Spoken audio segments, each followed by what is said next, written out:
87600 is the call-in number if you have a question or comment. Welcome to the African History Network show. It is Wednesday, May 4th, 2022, and we are live. I'm your host, Brother Michael Imhotep. It is call-in numbers 313-778-7600. 313-778-7600 is the call-in number if you have a question or comment. We're broadcasting right here on 910 AM Superstation WFDF here in Detroit, and also on our social media platforms, the African History Network on Facebook, and Michael Imhotep, IMHOTEP, on YouTube. Well, this morning, a lot of people awoke to the news of an attack on Dave Chappelle, comedian Dave Chappelle, who has drawn criticism in the past few months because of statements regarding the trans community, transgender people. But Dave Chappelle was tackled last night at a comedy show in LA. Okay, so a lot of people woke up to this news today. Dave Chappelle attacked on stage by Dave Chappelle attacked on stage in LA by an outraged fan, and the man was armed with a replica of a gun that had a blade attached to it. He was armed with a replica of a gun that had a blade attached to it. So Good Morning America has a story about this, as well as Hollywood Reporter. All the news outlets are reporting on this. So I posted an article about this early this morning. Okay, has almost 1,000 likes on it and a ton of comments. Hollywood Reporter has a story on this. Dave Chappelle attacked on stage at Hollywood Bowl. It was so the man was arrested. He was stopped. So Dave Chappelle was not hurt. He was stopped by security, and Busta Rhymes was there, and Jamie Foxx, and they helped secure the man. So he's been arrested, 23-year-old man. So we have some details on that, some updates on that. Dave Chappelle is all right, so that's good. And Dave Chappelle has said recently that he needs to beef up his security also. Okay, so it's in that this happened. So we're going to talk about that. And then another story that we reported on some months ago, and then we see some movement on this, deals with menthol cigarettes in the African-American community. Menthol cigarettes and the African-American community. So we know some months ago, we know the Food and Drug Administration under the Biden administration was proposing banning menthol cigarettes. Okay. And menthol cigarettes appeal to African Americans. They have a minty taste to them.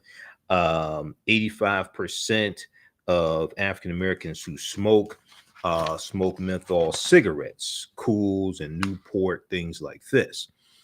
So there's a proposed ban, and the ban is advancing. It hasn't gone into effect yet. It hasn't been totally finalized, but it's progressing towards a ban on the manufacture of menthol cigarettes. Now, you have some in the African-American community who are applauding the ban, and it is, one estimate shows that it can save 640,000 lives over the next 40 years, and about 230,000 of those lives will be African Americans.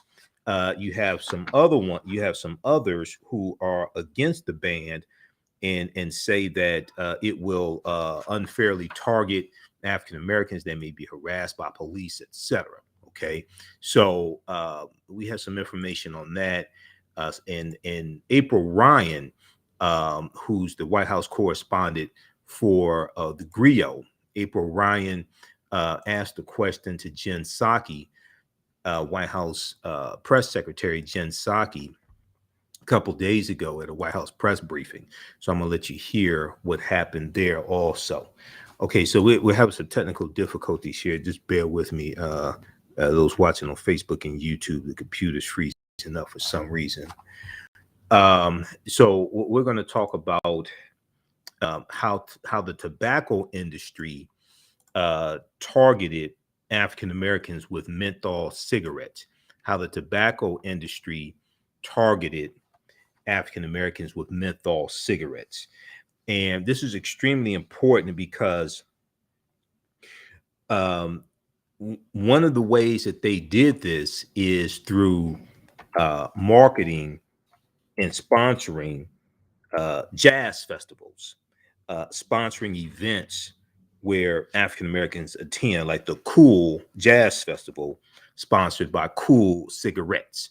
Okay, so we're going to look at some of the ways that cigarettes were marketed to the African American community after the cigarette companies knew the harmful effects of cigarettes. The American Cancer, so I think it's the American Lung Association. The American Lung Association has some information that we've dealt with before, and I'm going to see if I can pull this up here. And it deals with how the number of known carcinogens that are in cigarette smoke. Okay, what's in a cigarette? What's in a cigarette?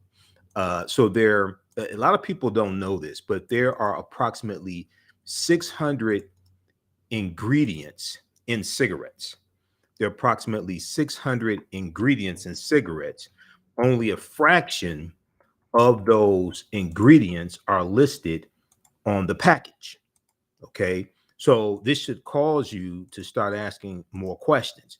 We look at this very quickly here from the American Lung Association. What's in a cigarette? What's in a cigarette? There are approximately 600 ingredients in cigarettes.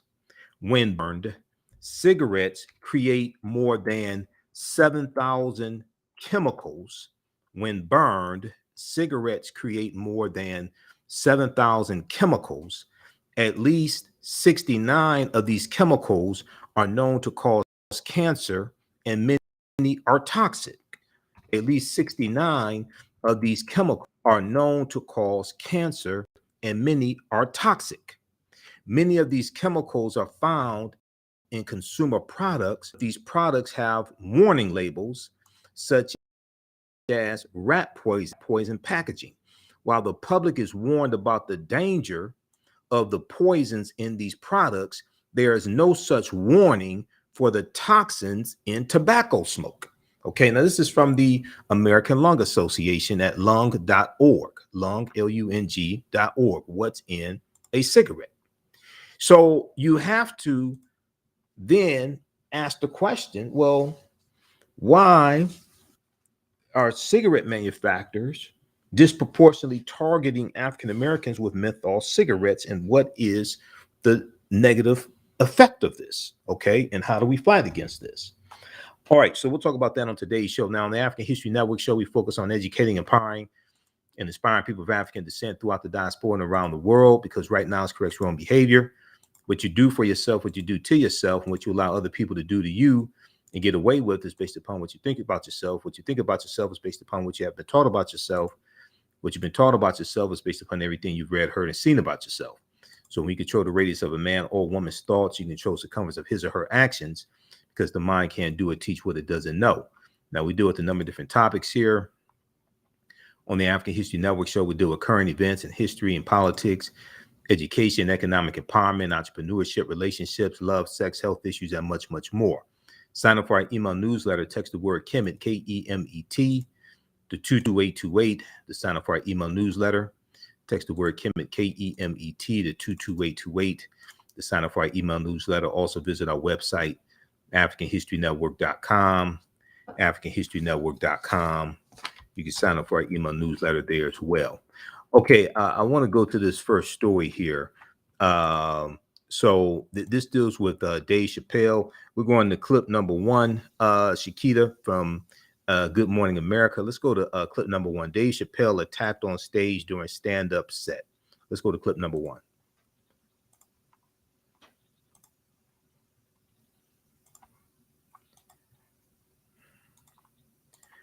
Okay. Dave Chappelle attacked on stage by armed man while performing at LA's Hollywood Bowl. So this happened overnight. CBS News is reporting on this from May 4th, 2020. Let's go to the clip. Let's go to the clip. The suspect was reportedly armed with a gun and a knife. Kaylee Harping is there with the latest. Good morning, Kaylee. Good morning, George. Dave Chappelle has been known to stir up controversy, but this chaotic scene was not meant to be a part of his show. Walking into the Hollywood Bowl last night, you were supposed to check your cell phone, but of course, some made it in and captured this shocking attack on Dave Chappelle. Overnight superstar comedian Dave Chappelle tackled on stage in the middle of a performance at the Hollywood Bowl. On the Highland at the Hollywood Bowl, suspect was armed with a gun and a knife, and that's for additional. Subject said no black Tim, Virginia 5 years wearing a black hat, blue flannel, gray pants. According to the LAPD, the assailant, who was in the audience, carried a knife that looked like a gun, climbed onto the stage, and attacked Chappelle in the middle of his set. The man then ran behind a screen on stage. Chappelle reported to the audience the man was being stomped. The suspect was immediately detained by the venue's security team and later taken to the hospital with superficial injuries. ABC News has learned Chris Rock, who performed earlier in the night, came back on stage with Chappelle moments after the attack and joked, "Was that Will Smith?" referencing the infamous slap he received from the movie star on Oscar night. Chappelle and Rock were performing in the comedy showcase Netflix A Joke, the festival. Chappelle was able to continue with the show without injury. The LAPD identifying suspect arrested as 23-year-old Isaiah Lee. He's being held on suspicion of assault with a deadly weapon, with bail set at $30,000. And a star-studded crowd witnessed this. In addition to Chris Rock, Jon Stewart was also performing, and Jamie Foxx was there too. Foxx actually running on stage to help security stop the attacker. After the show, Dave Chappelle thanked Foxx, and Foxx said of Chappelle, "We must protect him at all costs." Guys. Scary situation. That's scary. That was. Glad he's okay. Okay, pause it right there. Pause it right there. Okay, we're going to pick this up on the other side of the break. So that was from Good Morning America this morning. CBS News has a update from the CBS Evening News. We're going to go to that clip when we come back from the break. Listen to the African History Network show right here on 910 AM Superstation Future Radio. I'm Michael Imhotep. We'll be back in a few minutes. Okay, stand by, everybody. Share this broadcast on your social media platforms. Invite your friends to tune in also. Turn on live notifications so you know when we go live. How's everybody doing? Turn on live notifications so you know when we go live also.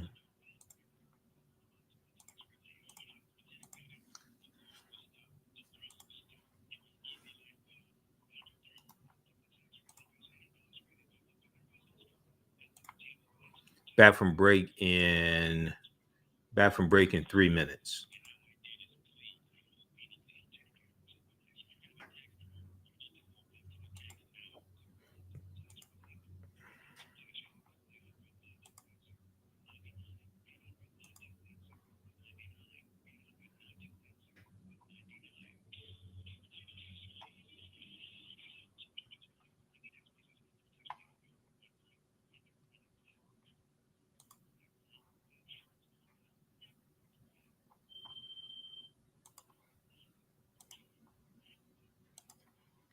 Back from break in 2 minutes.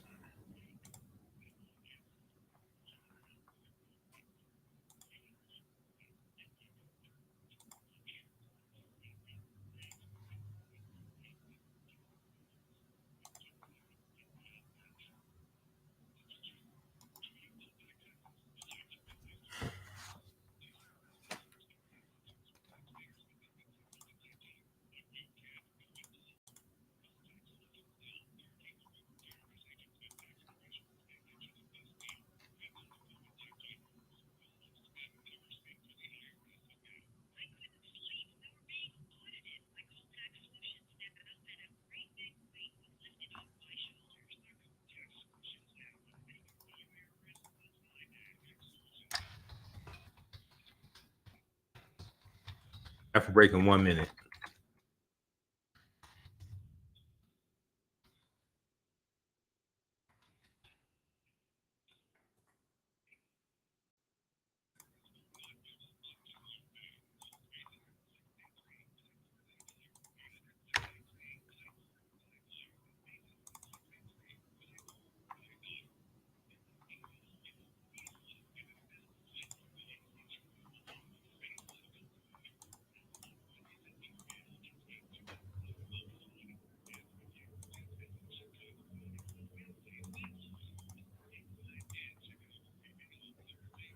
Stand by.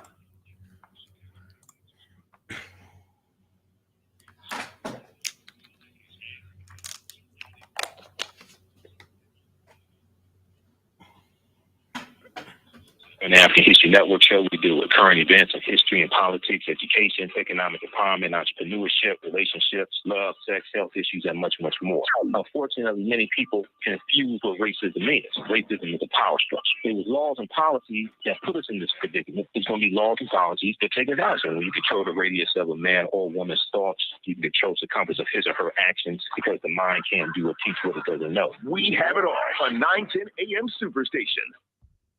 Welcome back to the African History Network show right here on 910 AM Superstation, the Future Radio. All right, the calling number is 313-778-7600. 313-778-7600 is the call-in number.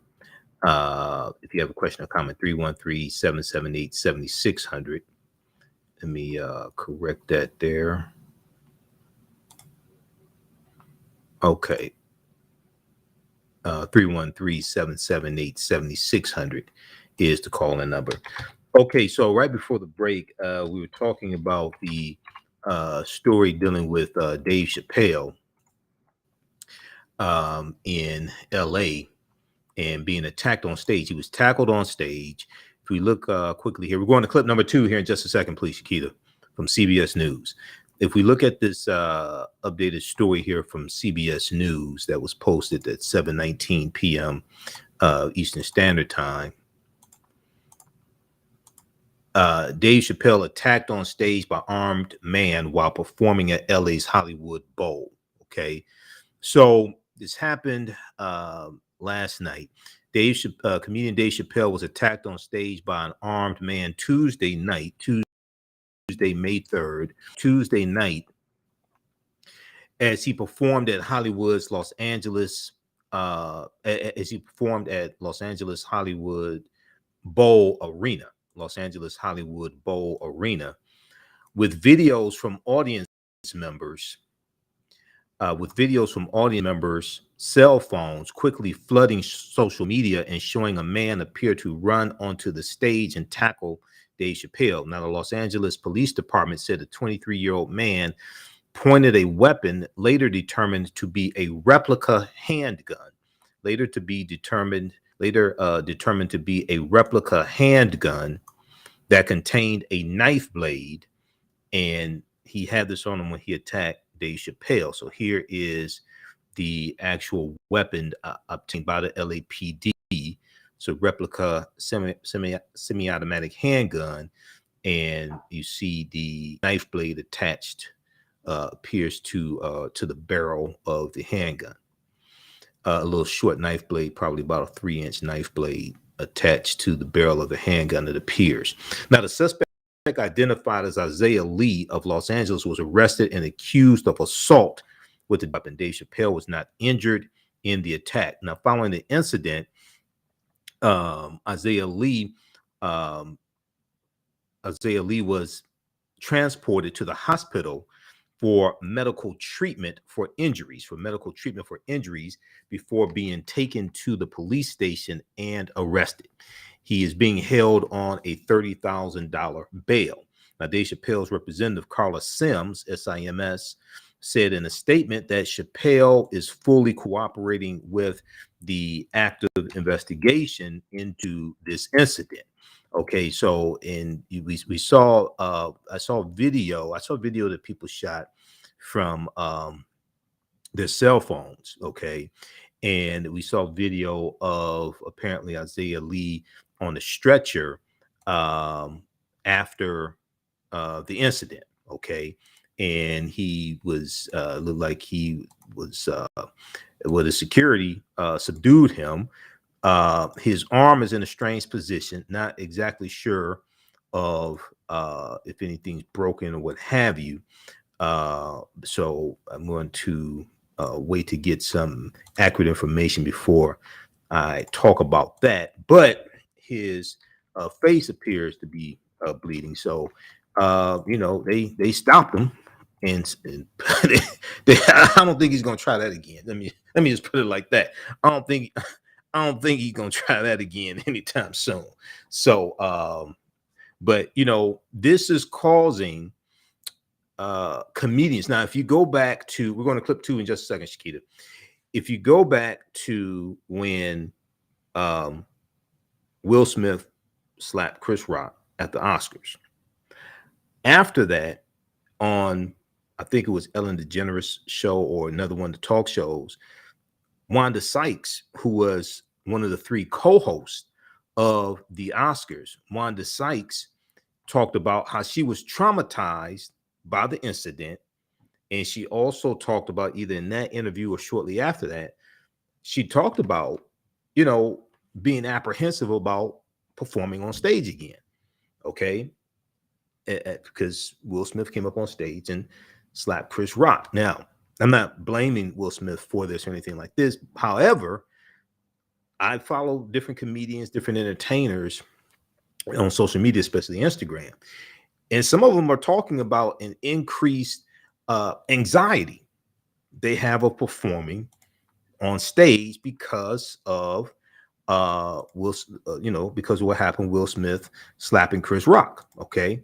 So I think you're going to see increased security, especially at comedy shows, and you never know when you have somebody in the audience who is unstable.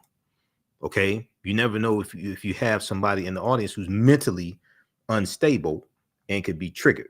Now I want to go to clip number 2. This is from CBS News, CBS Evening News from today. They have an update on the story. Let's go to clip 2, please, Shakita.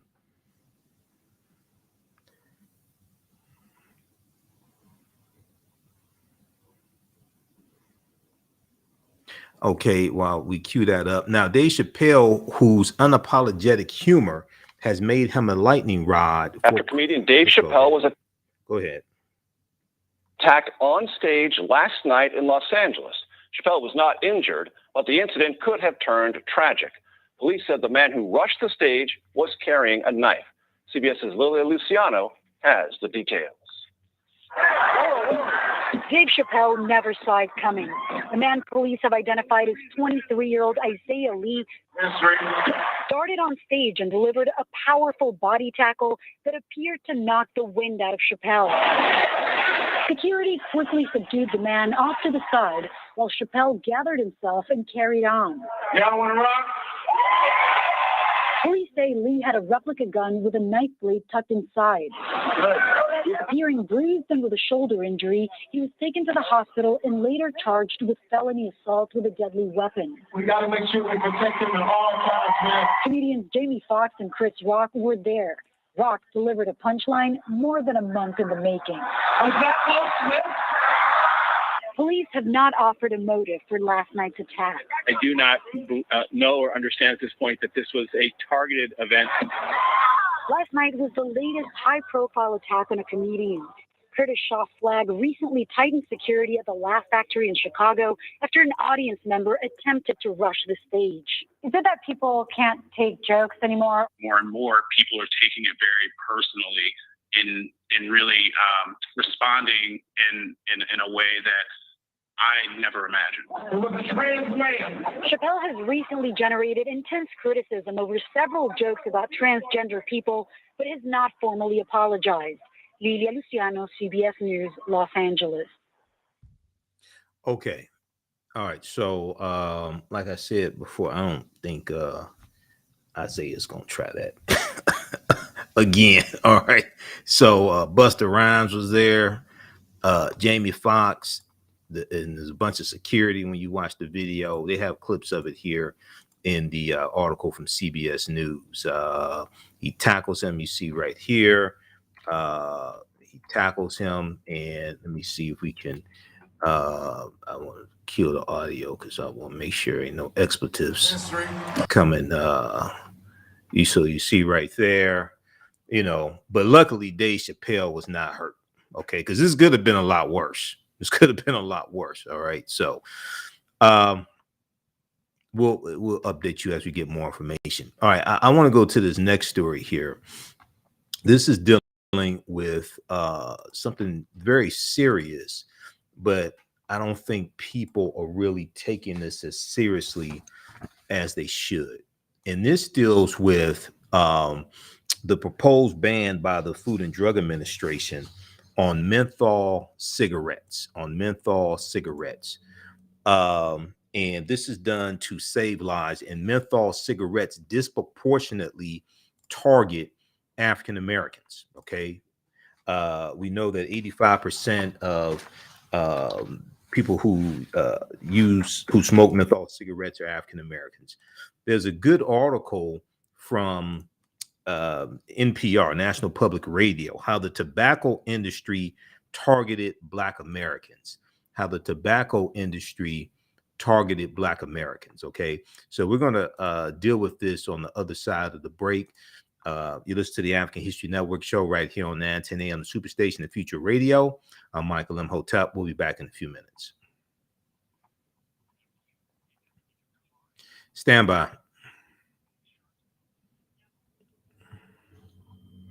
Back from break in 4 minutes, everybody. All right, if you like this type of information, you can support the African History Network. $ the AHN show through Cash App. $ the AHN show through Cash App, also through PayPal. PayPal.me/the AHN show.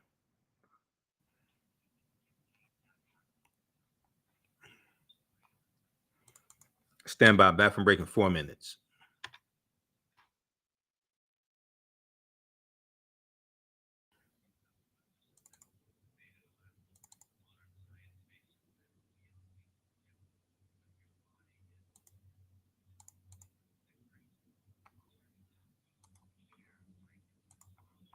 All right, you can support the African History Network. $ the AHN show through Cash App.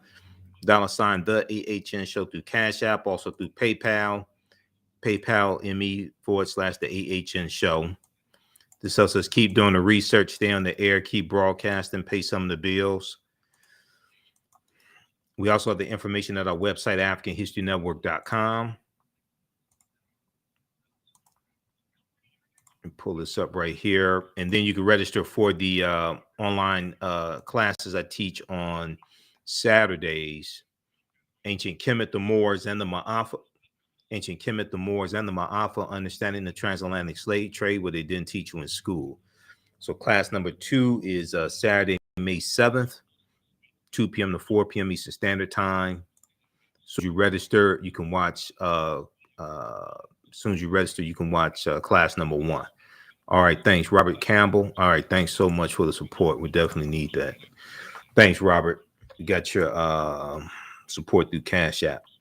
Okay, I'm going to post the information here. We'll be back from break in 2 minutes. Stand by, everybody. Back from break in 2 minutes.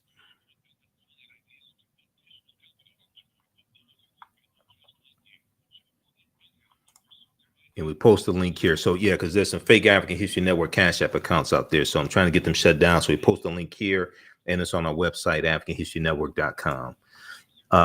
Back from break in 1 minute. Okay, pull this up.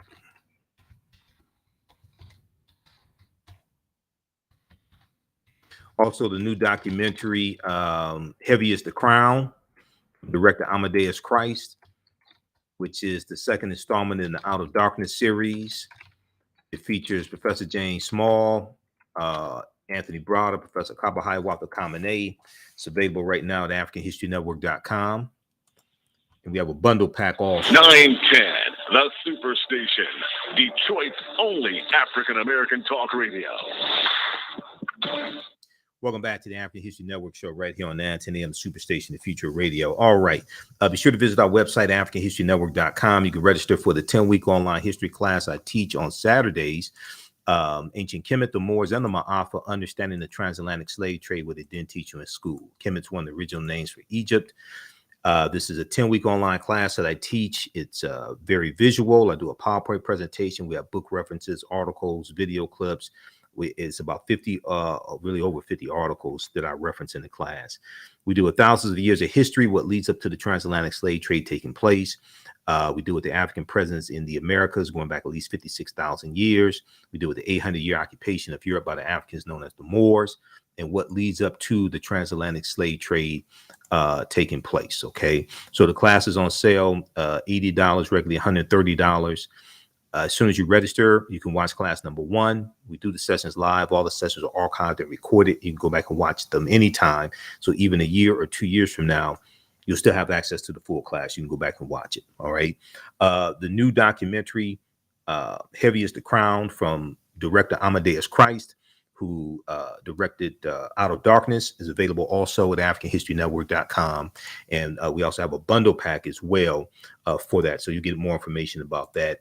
If you have any questions, you can also email me at AHNShow@AfricanHistoryNetwork.com, AHNShow@AfricanHistoryNetwork.com. Some of you saw the picture that I took with Professor James Small. We were both speakers at the One Africa Power and Unity Conference this weekend here in Detroit.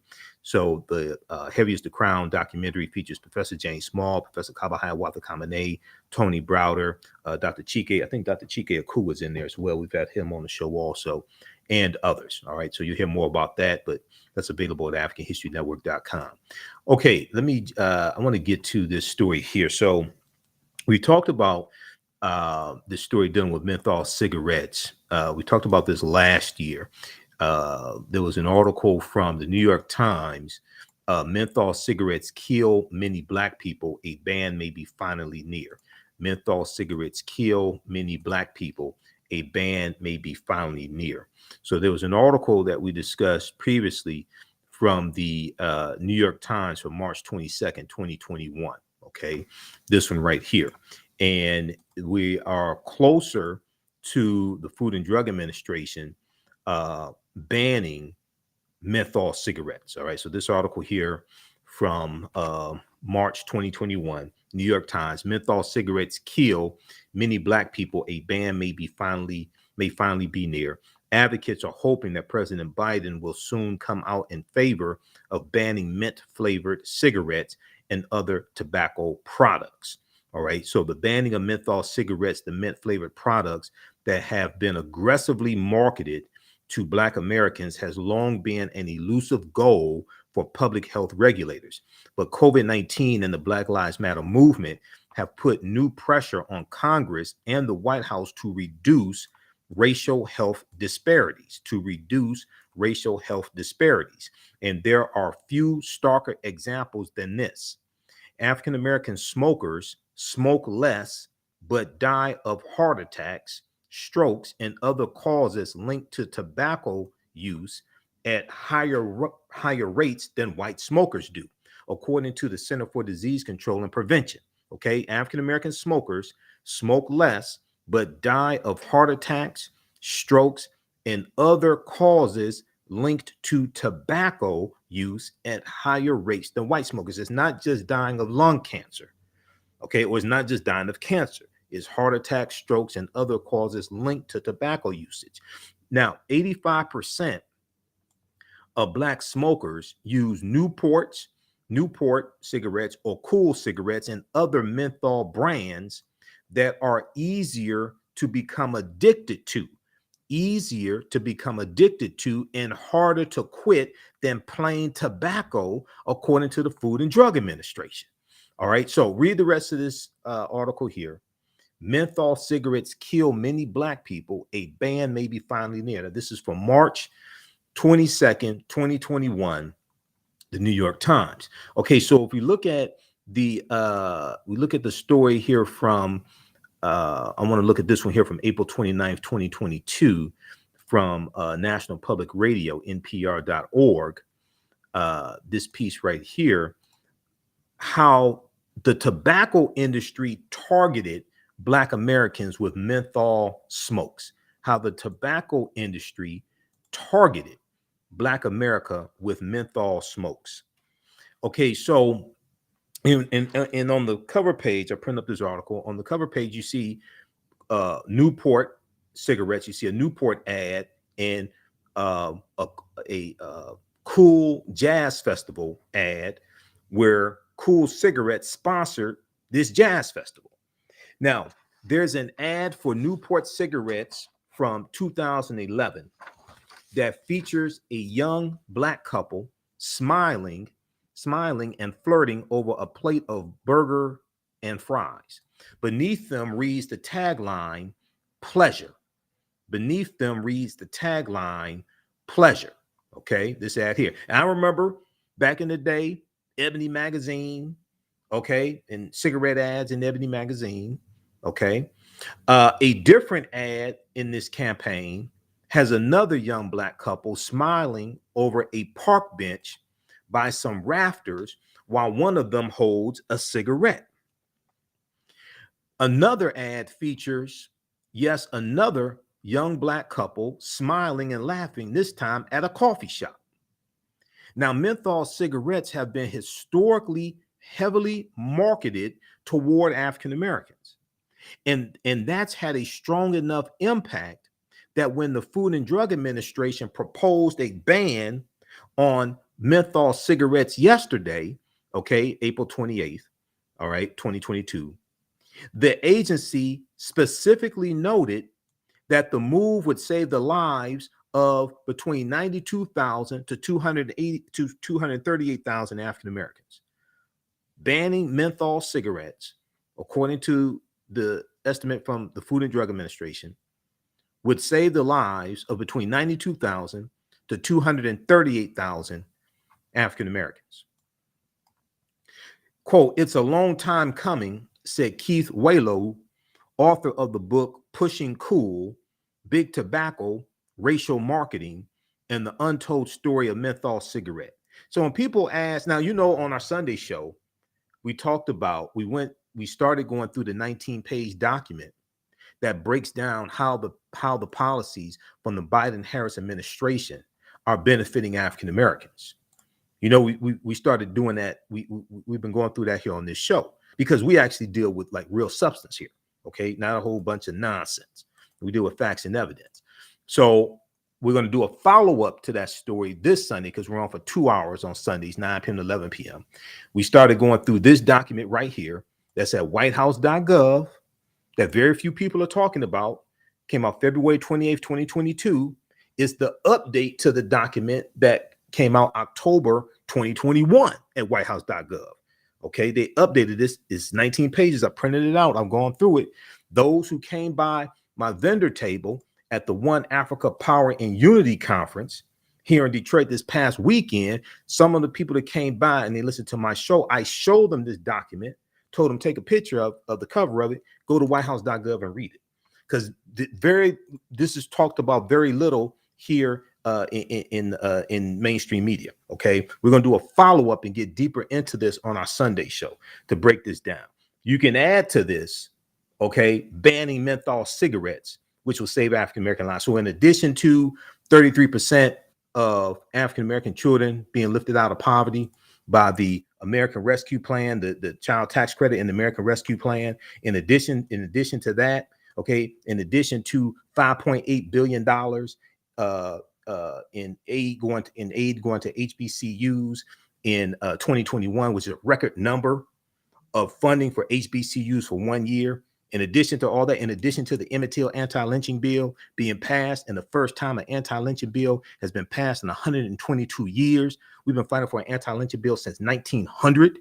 In addition to all that, you can add trying to save African American lives by banning menthol cigarettes. In addition to all this stuff that's in here, 19 pages, and it deals with how the infrastructure bill will help us. It deals with how the American Rescue Plan has helped us. In addition to all that, you can add to saving between 92,000 and 238,000 African American lives as well by banning menthol cigarettes, if you just want to deal with some tangibles. Okay, let's continue. So let's go back to this article here from NPR. So Keith Waylow, author of the book Pushing Cool, Big Tobacco, Racial Marketing, and the Untold Story of the Menthol Cigarette, he said banning menthol cigarettes is a long time coming. Okay, now in 1964, federal regulators barred tobacco companies from advertising to their key youth demographic. In 1964, tobacco companies barred the federal regulators, I should say, barred tobacco companies from advertising to their youth demographic. That meant no advertising on college campuses, no advertising on college campuses, no handing out free loose cigarettes to people under 21 years old. Quote, it's then that the industry began to pivot aggressively towards marketing, towards target marketing in Black communities. Okay. After those markets were closed to them and they couldn't advertise on college campuses, things like this, according to Keith Wayloo, author of the book Pushing Cool, Big Tobacco, Racial Marketing, and the Untold Story of the Menthol Cigarette, then tobacco companies started to aggressively pivot towards targeting the African-American community. All right. So a lot of Black periodicals like Ebony Magazine became, now I'm not talking Ebony, okay, but I remember seeing those ads and they made it look cool. They made it look cool. Okay. A lot of Black periodicals like Ebony Magazine became so dependent on tobacco advertising that they were silent on the devastating impact of smoking in the African-American community. The push went beyond just imagery in magazines and billboards. Tobacco industries specifically found influencers in Black communities, Keith Wayloo said. He said it could be a barber, a bellhop at a hotel, and gave them free samples to build markets surreptitiously. The companies also sponsored events like the Cool Jazz Festival, Cool Cigarettes, the Cool Jazz Festival that included an ad of Dizzy Gillespie next to a pack of Cools. Okay, we're coming up on a break. We'll continue this on the other side of the break, dealing with how the tobacco industry targeted African Americans with menthol cigarettes that are more addictive than regular cigarettes. You listen to the African History Network show. I'm Michael Imhotep. We'll be back in a few minutes. Stand by, everybody. Stand by. All right. If you like this type of information, you can support the African History Network, $ the AHN show through Cash App, $ the AHN show through Cash App, also through PayPal, paypal.me/the AHN show. This helps us keep doing the research, pay for the services that we use to broadcast the show, pay for all these periodicals, all this newspapers that I have subscriptions to, like the Washington Post and New York Times and National Geographic, all this stuff. Okay, helps us stay on the air, pay some of the bills.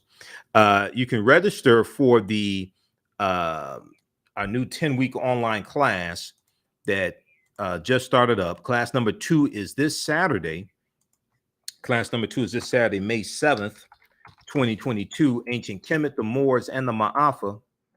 Understanding the transatlantic slave trade, what they didn't teach you in school. So we have a lot of bonus content there for you to watch. As soon as you register, you can watch class number 1. Okay.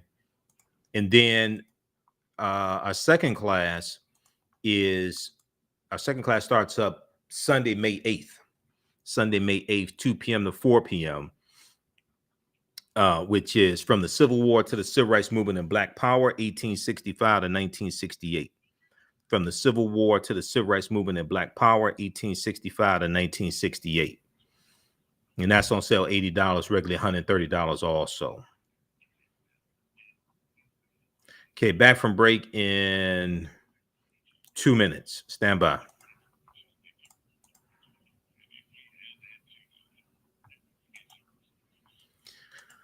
Okay, let's see here.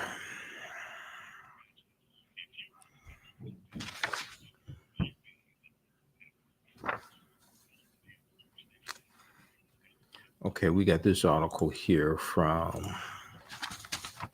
back from break in 2 minutes.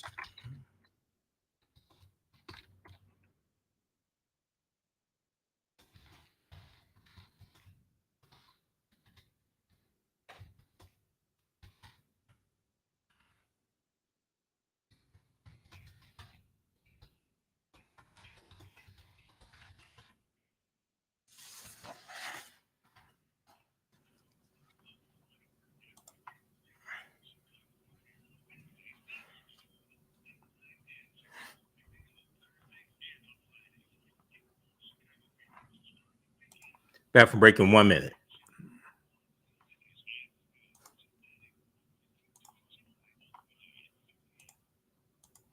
Welcome back to the African History Network show right here on 910 AM, the Superstation. Okay, we're going to clip number 3 from PBS NewsHour, Shakita.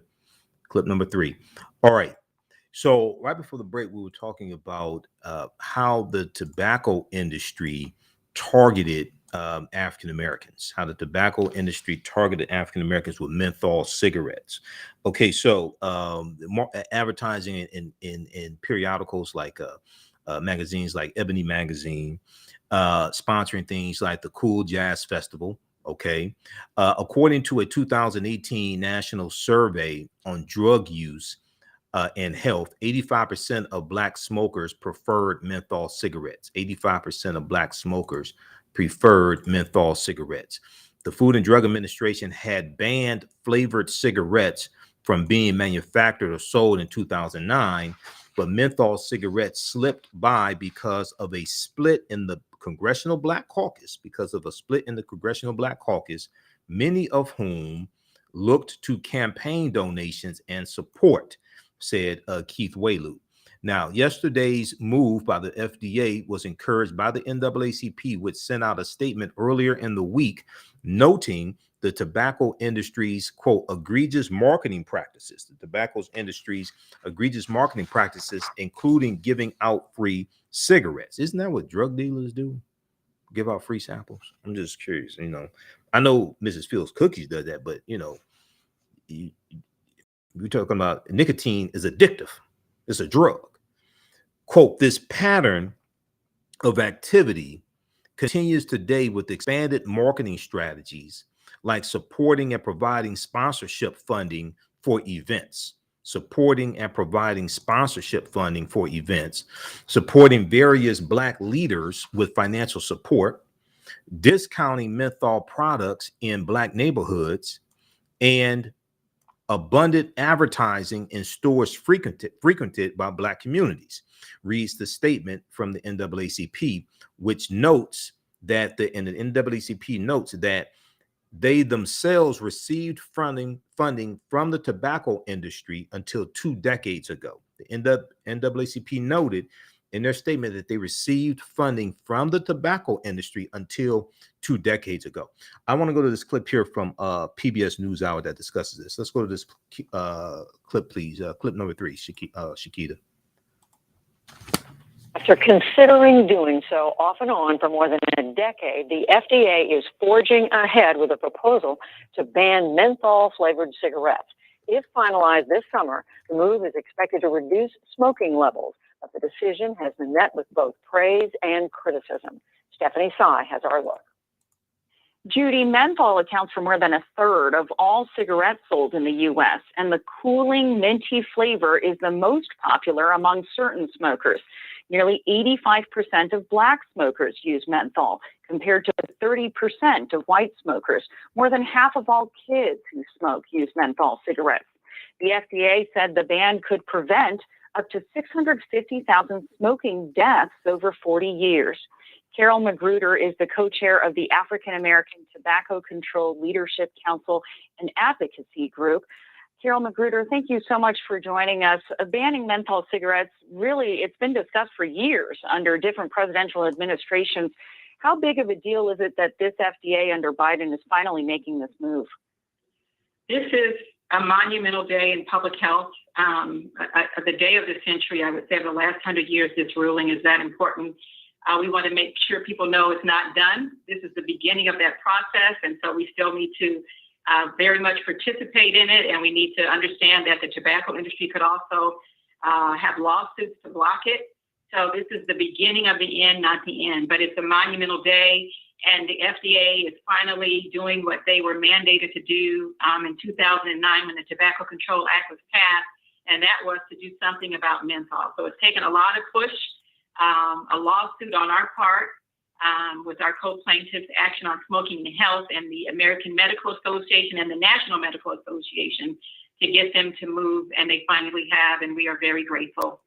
The FDA statement out today explained the effects of menthol cigarettes. And one of the facts that I think a lot of people may not know is that the flavor actually enhances the addictive effects of nicotine. We also know they are the most preferred cigarettes among Black smokers, which your group specifically focuses on, Carol. Talk about some of the ways in which tobacco companies over the years have pushed these cigarettes on Black communities. Well, through the tobacco industry's own documents that were released as a part of litigation over all these years, there have been some research papers that have come out. One is called Institutional Racism. The other one is Smoking with the Enemy. And it documents in the tobacco industry from their own documents how they have preyed upon African Americans, how they had special quote unquote urban programs for Black people. They distributed free cigarettes in our communities across this country to children as young as 9 years old. One of those children was Dave Chappelle. When he was 14 years old, he was given free cigarettes in Washington, D.C. in the Metro station. And he talks about in some of his interviews how he went home and he decided he was going to learn how to smoke. And so that seeding of these deadly addictive products in our communities has been going on for decades. And while we've been very busy fighting for civil rights and all of the other things that have happened with Black people in this country, the tobacco industry has been there in the background, addicting us each generation after generation. In the last 20 years, there have been 1 million Black people who have died from tobacco-induced diseases. My mother died from breast cancer. We do all kinds of research on what causes breast cancer. We know what caused these 1 million deaths. What caused these 1 million deaths was the tobacco industry. And yet, Carol, there are critics of the ban. They worry it will have unintended consequences, specifically on the Black community. Family members of Eric Garner, George Floyd, and Trayvon Martin, as you know, all victims of excessive police force, have signed a joint letter to the Biden administration, which says, our fear is that banning the manufacture and sale of menthol cigarettes will not stop their production or purchase, but will instead open the floodgates for smuggling. While we have been told Black smokers will not be criminalized for possessing menthol cigarettes, that does not match our experience with other cigarette policies. Carol, what's your response to those concerns? My response to those concerns are that we have a problem in our country with racism and with the policing of Black bodies, and that is a fact. And that for the tobacco industry, I know that Reverend Al. Okay, we're out of time here on 910 AM Superstation WFDF. Those watching on Facebook and YouTube, keep watching. We're going to continue. We're going to continue that clip on our social media. We're going to keep broadcasting.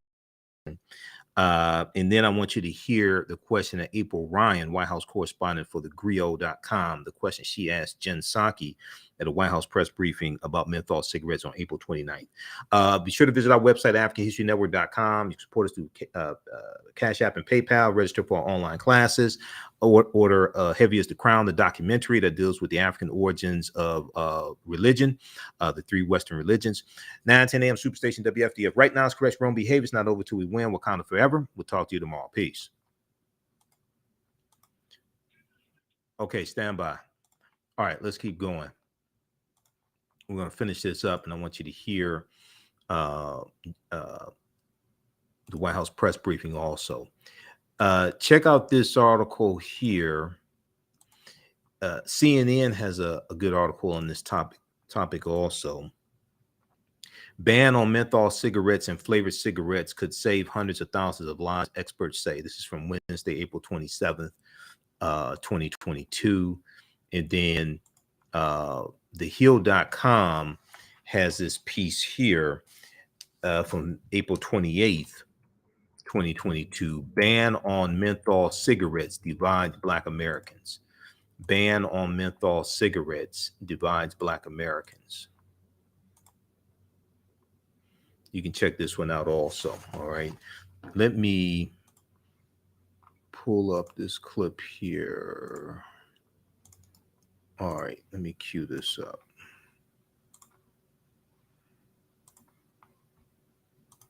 Let's see here. Okay. Cool.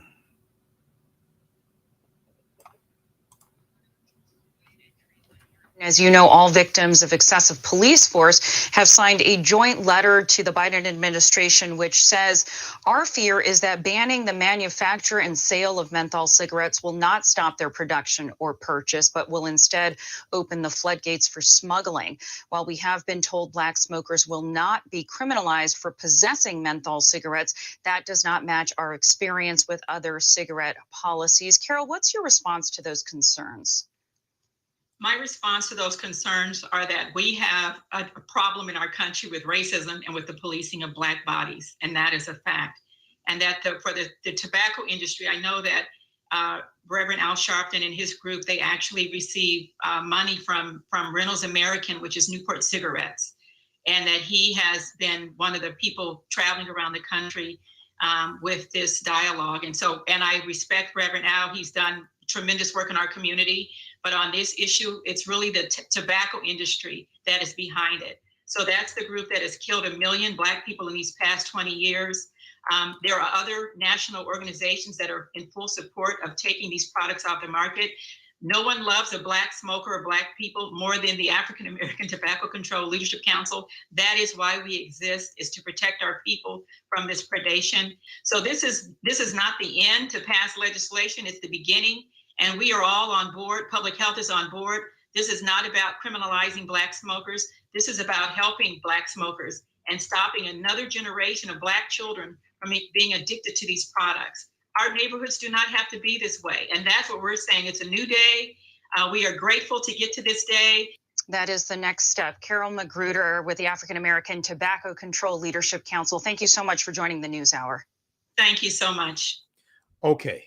That was Carol Magruder, April 28th, 2022. That's on PBS NewsHour's YouTube channel. FDA proposal to ban menthol cigarettes is met with praise and criticism. Okay, that's the name of that clip. Now, the statement here from, if we go to the article from thehill.com, that talks about Biden's planned ban on menthol cigarettes divides Black Americans. They reference Reverend Al Sharpton in here, and they have a statement from him. It says, but some top leaders have taken a loud stance against moving forward with the ban, including activist Reverend Al Sharpton and attorney Ben Crump. Quote, we have not said we opposed it. We have not said we opposed it. What we said was we like to see a study, a commission to study how they deal with the unintended consequences, before they impose a ban, Reverend Al Sharpton said in an interview with thehill.com. Eric Garner's mother, as well as Trayvon Martin's mother and George Floyd's mother, penned a letter to the White House last week urging the administration to make an effort to fully comprehend the criminal justice implications the ban could have on the African American community. All three maintained in the letter to Susan Rice, the director of the Domestic Policy Council, that they in no way encourage, support, or promote smoking. Okay, they in no way encourage, support, or promote smoking. Quote, this is how her son got killed, Reverend Al Sharpton said, referring to Eric Garner's mother. How could anybody ignore interactions between police and the Black community if they're increased because of a ban? He went on to say, if a policeman sees a guy standing on the corner smoking a cool, he's asking, where did you get that from? And that will lead to interaction. But the FDA is not saying this is going to be enforced by police on somebody who has cool cigarettes. This is dealing with manufacturing menthol cigarettes. The FDA doesn't say that police are going to be empowered to stop people who they suspect of having a menthol cigarette. Now, Reverend Al Sharpton also suggested that the push to legalize marijuana in the U.S. could directly conflict with the effort to ban menthol cigarettes. Okay, The difference is menthol cigarettes are nicotine is addictive, and marijuana is not like addictive like nicotine is addictive. Okay, so it's not the same thing. That puts us in an awkward position as ministers. Sharpton said, Grandma can't smoke her cools, but Jamal can smoke his weed. He didn't talk about how addictive nicotine is, especially how addictive menthol cigarettes are. He skipped over all of that. Now, law enforcement officials are also expressing concerns about the ban, arguing that it would result in police and their resources being stretched thin. There's really, from what I read, no clear-cut enforcement component, said Elliot Boyce, director of the New York State Police Employee Assistance Program, New York State Police Employee Assistance Program, because there's no clear-cut law enforcement component that's going to leave law enforcement at a loss to try and figure out how to enforce these bans. Now, Boyce added that a ban would not necessarily do anything to stop the illegal selling of menthol cigarettes and could expand an illicit market for the cigarettes. On top of that, some law enforcement officials argue the ban does not have tough enough enforcement measures in place. Okay. So you can read the rest of this. Now, sources estimate that Big Tobacco has spent millions of dollars, if not hundreds of millions of dollars, to fight a ban over the last 20 years through federal and state lobbying. Reynolds, which makes Newport cigarettes, America's top-selling menthol cigarette brand, is reportedly sponsoring Reverend Al Sharpton's work. Okay, now Reverend Al Sharpton responded against the allegations that he and other opponents of the ban have ties to the tobacco industry, saying their push has nothing to do with money. Quote, he said, Reverend Al Sharpton said, they come to our conferences. They didn't come this year, referring to the tobacco companies. He said they have worked with our secession program because we insisted on that, but so does Michael Bloomberg, who's funding some of these that are for the ban. So I'm not sure if Reverend Al Sharpton has said how much funding he's received from Reynolds that makes Newports. I'm not sure if he said, but it'd be interesting to know. He said, I think that they're trying to find a cheap way of not having to answer the question of unintended consequences. Reverend Al Sharpton said, referring to his critics who support the ban, I think it's ridiculous.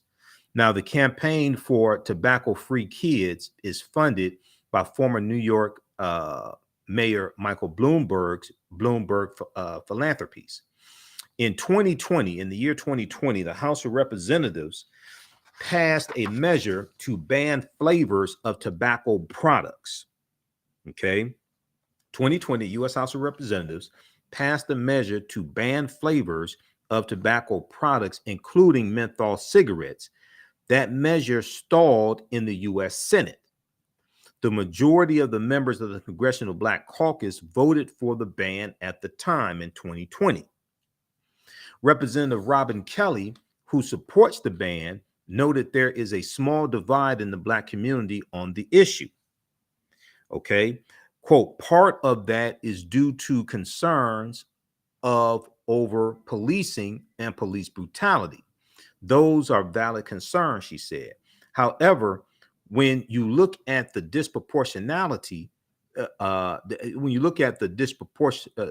disproportionately high rates of menthol tobacco use in African-American communities compared to white communities, and the resulting disproportionately high rates of tobacco-related illnesses and disease among African-American communities, I have to support the ban. Once again, the Food and Drug Administration estimates that banning menthol cigarettes will save between 92,000 and 238,000 African-American lives. Okay. And overall, it's estimated to save over the next 40 years. It's estimated to save about 640,000 lives over the next, about 650,000 lives over the next 40 years. Okay. All right. Now, other Democrats are speaking out against the ban. The prohibition era with alcohol did not work, and I believe it's government overreach to ban the sale of popular tobacco products, said Representative Elaine Luria, Democrat from Virginia.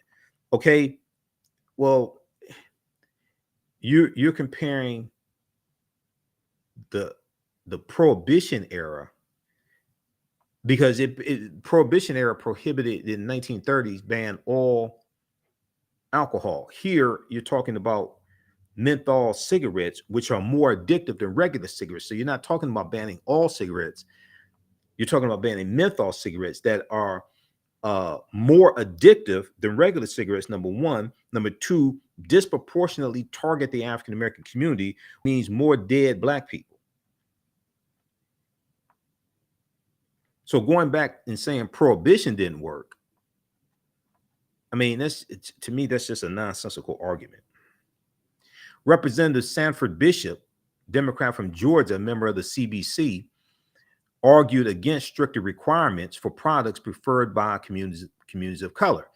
He said a ban would possibly lead to illegal and unlicensed distribution.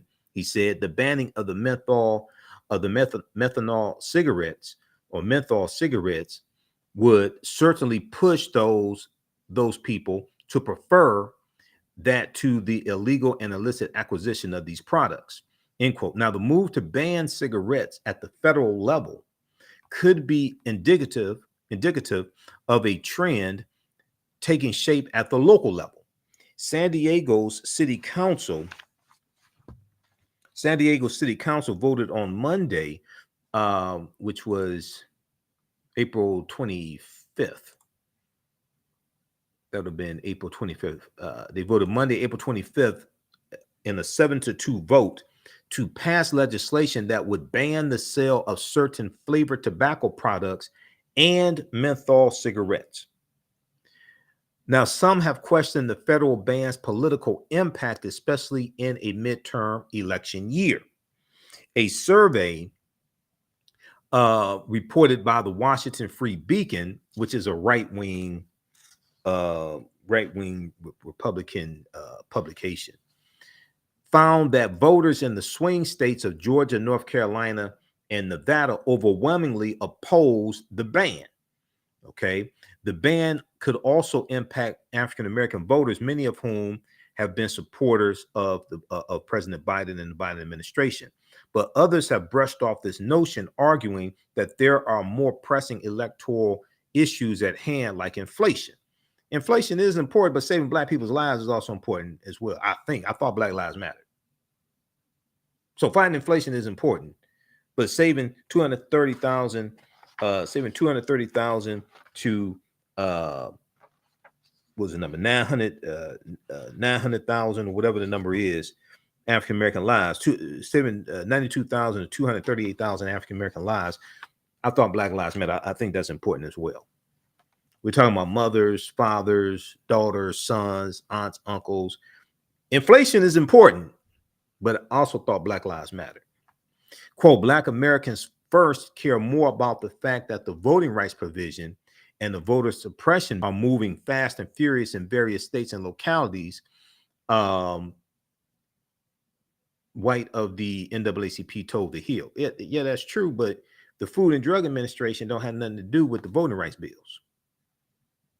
Food and Drug Administration is doing their job.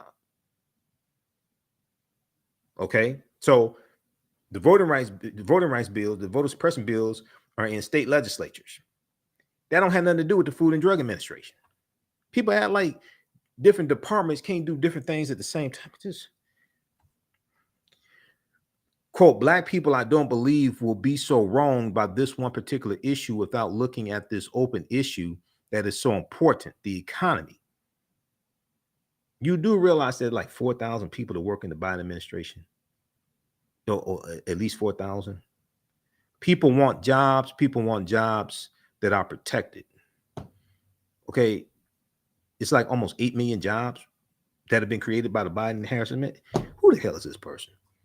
Almost 8 million jobs created by the Biden-Harris administration. Record number of jobs in the first year of a president is about 6.4 million.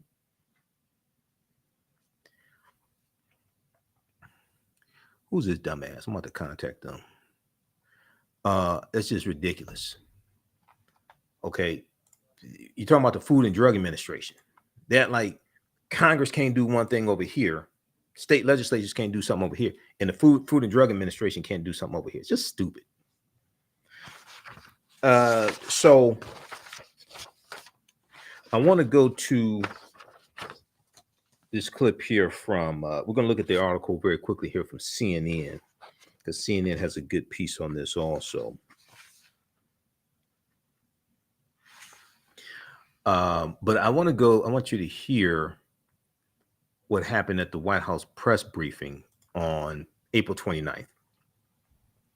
So April Ryan, who was just recognized at the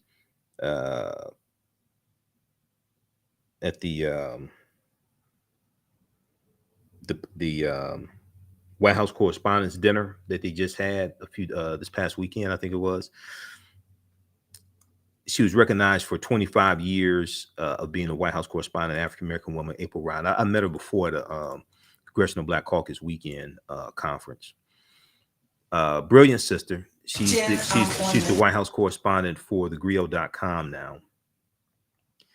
She, on April 28th, the press briefing, April 28th, she asked Jen Psaki, White House Press Secretary Jen Psaki, about the proposed ban on menthol cigarettes. Okay, and let's go to that clip.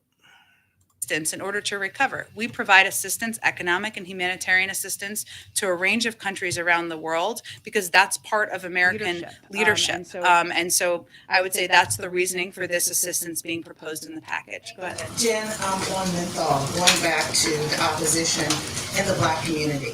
I talked to Congresswoman Frederica Wilson today, and she said she's opposing it. She says the president should not only deal with menthol, but ban all instead of just menthol. She feels that it will cause a profiling issue. And she also says this is something that should not be dealt with in the midterms because it will split the Black community.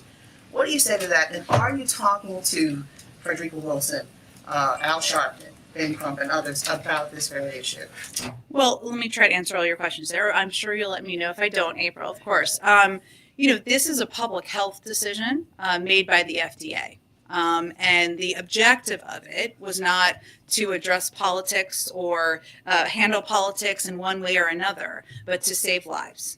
And the studies estimate that with menthol cigarettes, if they're no longer available, it could prevent over 650,000 deaths, including 238,000 African Americans. There are also high rates of use by children and young adults. Menthol also increases the appeal of cigarettes, makes them easier to use, especially for kids. And what we have seen, as you know, is decades of targeted marketing activities at the African American community to promote further purchasing and in many ways, and for many, addiction to these cigarettes. So this is not, but what I think is important for everybody to know and understand, including opponents, is this is not targeting individuals. This is not to give anybody license to arrest somebody who is smoking a cigarette, a menthol cigarette. This is going after the manufacturers of this. It is going after those who are selling, because we have seen decades of marketing targeted activities at exactly these communities. With that said, as you say, decades, I mean, there's been efforts to stop the targeting through billboards in urban communities in the 90s and on. This is decades old, but why now? There's been progression, but why now instead of other issues? Well, I think, again, this is a public health decision that went through a public health process. It wasn't made through a political prism or made, for any other reason than the lives that it could save. Go ahead. Thank you, All Jen. right. At least 7 sailors have died by suicide. All right. So that was the White House press briefing that took place on April 28th. And that is at whitehouse.gov. Well, that's at the White House's YouTube channel. And hold on this second here. Where is this? That's at the White House's YouTube channel. Let me stop this clip here. All right, that's at the White House's YouTube channel. That's from White House press briefing from April 28th, 2022. And let's see here. If we look quickly, so the name of the article from thehill.com that I cited that had the quote from Reverend Al Sharpton: Biden's planned ban on menthol cigarettes divides Black Americans. Okay. Now, the people who oppose this, they haven't said how they haven't given their proposal to save 200 and stay between 92,000 and 900 between 92,000 and 238,000 African American lives. They haven't given their proposal to do that, by the way. Just pay close attention to that. So read this article here from April 28th. And then CNN has this piece from April 27th, Wednesday, April 27th. Ban on menthol cigarettes and flavored cigars could save hundreds of thousands of lives, experts say. And they go on page 2. They talk page 2, menthol by the numbers. Menthol by the numbers. Menthol is an equity issue that the FDA has been considering for more than a decade. Okay, now this is as close as they've come to banning menthol cigarettes, which will save African American lives. Okay, I just want people to pay attention to this. About 18.6 million people smoke menthols in the U.S. That's about 36% of all smokers, according to the FDA, and a disproportionate number are people of color. About 30% of white smokers choose menthols, but they are by far the cigarette of choice for nearly 85% of smokers who are African American. Nearly 85% of African Americans smoke menthol cigarettes. About 40% of women smoke menthols, compared with 31% of men, according to the FDA. Now, we talk about kids. More than half of kids who smoke cigarettes use menthol cigarettes. More than half of kids who smoke cigarettes use menthol cigarettes. A survey of adults who smoke found that the majority started with menthol cigarettes. Other studies said kids who smoked menthol cigarettes were more likely to become regular smokers than occasional smokers. Now, smoking rates in the U.S. reached an all-time low in 2018, according to the CDC, but smoking is still the number one cause of preventable death. Smoking cigarettes is still the number one cause of preventable death, disease, and disability in the U.S. In general, cigarette smoking is responsible for more than 480,000 deaths per year in the U.S., including more than 41,000 deaths from secondhand smoke. Now, cutting out menthol cigarettes and cigars could have a significant effect on the number of smokers. The FDA said, by one estimate, it could prevent 650,000 premature deaths over the next 40 years.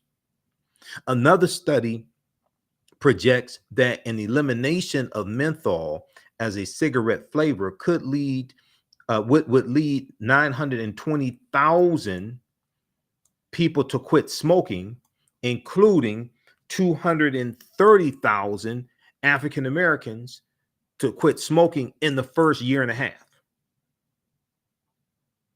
Another study projects that an elimination of menthol as a cigarette flavor would lead to 923,000 people to quit smoking, including 230,000 African Americans to quit smoking in the first year and a half. Okay, so read the rest of this article here from CNN. Yeah, this is a good piece also. Because I looked at a number of different articles. These are the three I'm going to talk about. I looked at a number of different articles. I research all these topics here. And this is the result of the research. Okay, so check those out. And also the American Lung Association. At the top of the show, I showed you this from the American Lung Association, which answers the question, what's in a cigarette? There are over approximately 600 ingredients in cigarettes. Approximately 600 ingredients in cigarettes, okay? Only a fraction of those ingredients are listed on the cigarette package. Now, what is on the cigarette package is a big ass label that says, warning, smoking cigarettes could be hazardous to your health. Okay, there are over 600 ingredients in cigarettes. Only a fraction of the ingredients are on the label. But what is on the label is a big ass warning from the Surgeon General. Okay, not General Motors, the Surgeon General saying, warning, smoking cigarettes could be hazardous to your health. When burned, cigarettes create more than 7,000 chemicals. At least 69 of these chemicals are known to cause cancer, and many are toxic. Many of these chemicals are found in consumer products, but these products have warning labels.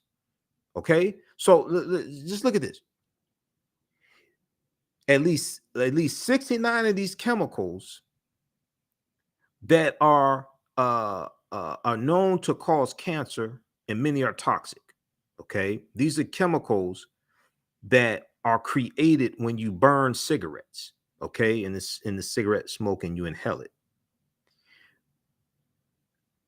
Many of these chemicals are found in consumer products, but these products have warning labels on them because of the chemical ingredients in the products, such as rat poison packaging has a warning label on it.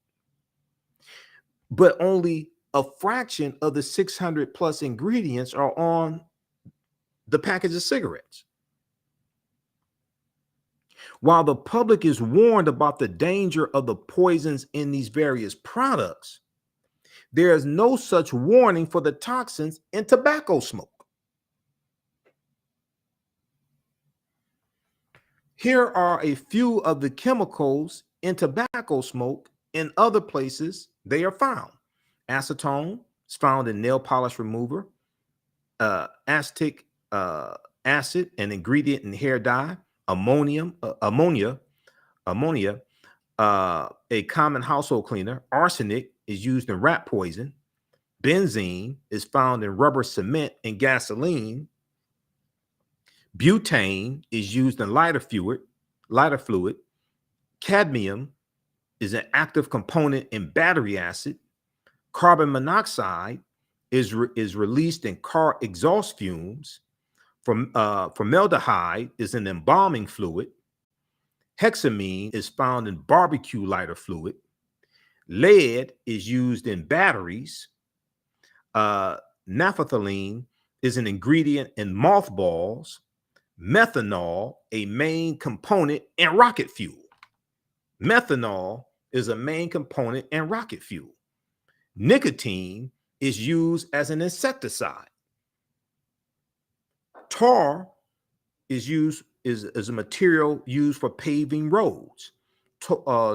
Toluene is used to manufacture paint. Okay, so read the rest of this here. All right, I'm all for banning menthol cigarettes. Should have been banned a long time ago.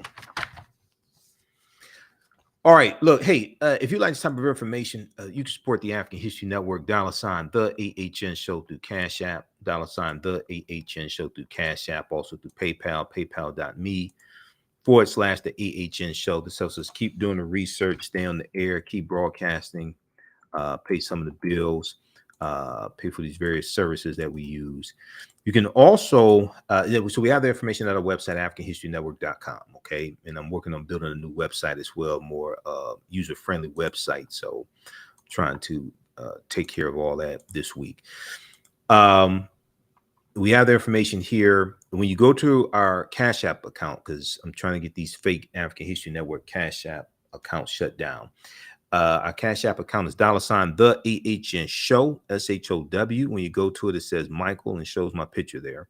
All right. These other ones here, and this is, I've identified, I think there are 5 out there that are fake, and they're using our logo, our black and white logo, things like this, and the variations of the AHN show in their Cash App tag. Those are all fake. We have the link here also in the yellow PayPal donate button. You can listen to audio podcasts. We're on 10 different audio podcast platforms. Download the iHeartRadio app. You can listen to 9:10 a.m. Superstation WFDF Live, but also search for the African History Network show, because we have a page there on iHeartRadio. They have about 300 of my audio podcasts. We're on Google Podcasts, Facebook Podcasts. I just got an email from Facebook Podcasts today. They're going to, as of June 3rd, I think they said they're going to discontinue Facebook Podcasts. I like the Facebook Podcasts because we're on Facebook Podcasts also, but we're on 10 different audio podcast platforms: iHeartRadio, FM Player, TuneIn, Blog Talk Radio. You can click right here, listen to our podcast on Blog Talk Radio. But wherever you get your audio podcast from, search for the African History Network show, okay? You can register for our 10-week online class. We have class number 2 starting up Saturday, May 7th, Ancient Kemet, the Moors, and the Maafa, Understanding the Transatlantic Slave Trade, where they didn't teach you in school. And we have a bundle pack. You get 3 of my online courses. You enroll in 3 of them. It's on sale $120. That's a $285 value. We do the sessions live. All the sessions are archived and recorded. You can go back and watch time. If you've taken any of my online classes in the past, email me at AHNshow@AfricanHistoryNetwork.com, and you get a 50% discount on the courses, okay? Especially on the bundle class, on the bundle course, the course bundle. All right. Remember, at the African History Network show, we focus on educating, empowering, and inspiring people of African descent throughout the diaspora and around the world. Because right now it's correct wrong behavior. It's not over till we win. Wakanda forever. And we'll talk to you tomorrow. Peace. Thanks for tuning in.